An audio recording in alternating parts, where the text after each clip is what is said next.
Yo, no vilon lo me dogbe na me sia me va Agbenuke fe ya valaji nko nyenye dem na nya me ne va mo jijagba na subscribe wala ke ma na ma video ya kple amenovi enu ikpo ne le fifila o le yobe nezo le obe bonus welcome bonus sign up and get up to $150 in Bitcoin.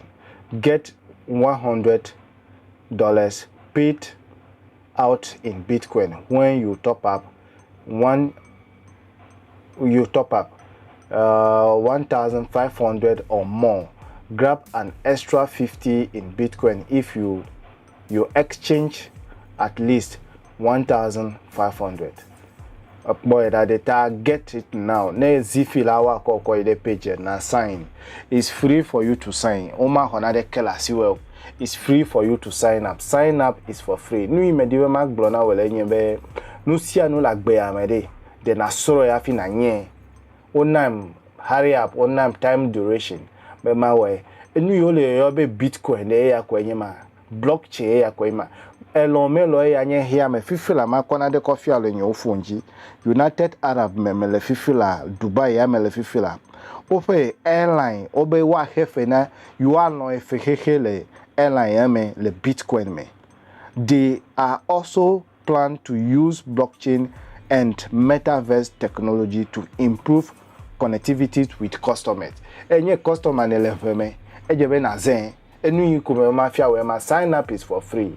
Wa top up get 100 reward. Ekpo da the information opete le menye nyele nlo onto ele ekpo is free of charge.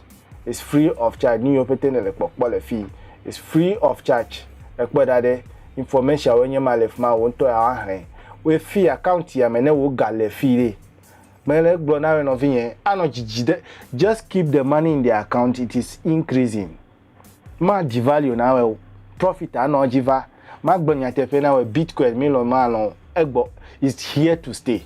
Blockchain can never remove, like it is an Agbenuke fima odona miema ekwe dade Agbenuke fima odona miema aha ne lefe melele nkonye sede jagbagba ame opo aleke oyone Bitcoin amedo le gbogblo be enye scam amedo le gbogblo be leke Ponzi scheme ye magbona mi amedo mi to Ponzi scheme me va imenye nu vie test leke oyone oko amachide oko va Ghana be mi va jirawe oko na de oko va be mi wo networking. I did networking in Accra and I regretted it.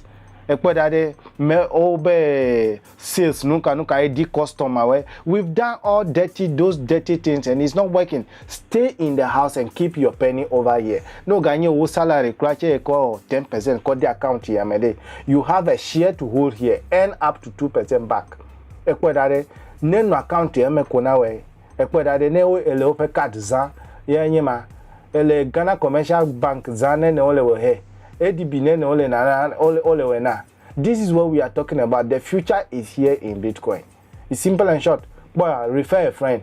Ne call your link in the description come fifila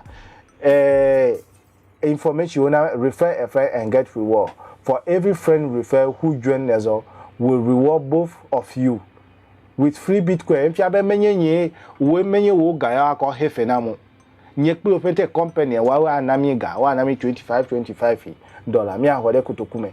It's free of charge.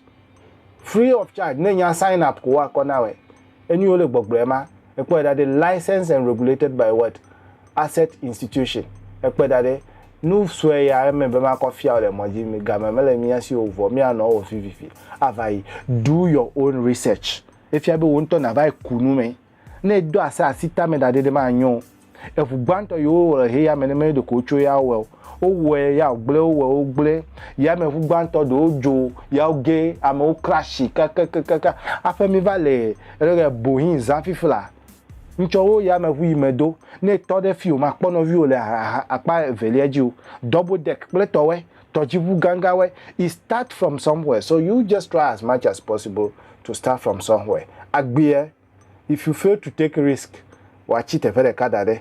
Heavy metal jojos de cow, ne jure age afu avala ajesesene.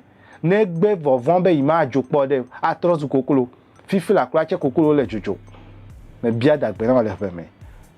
Mebe jagbagba na ma video akra me novi aha agbiede fuma odonami technology mi lo melon elemi minami sure e yare school home ma fear well.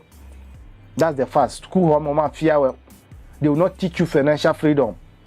E ya mele ofia fifla, e ya mele gbogbo na fifla. Me ape politician we do ko wa no fudade so for wa no fudade.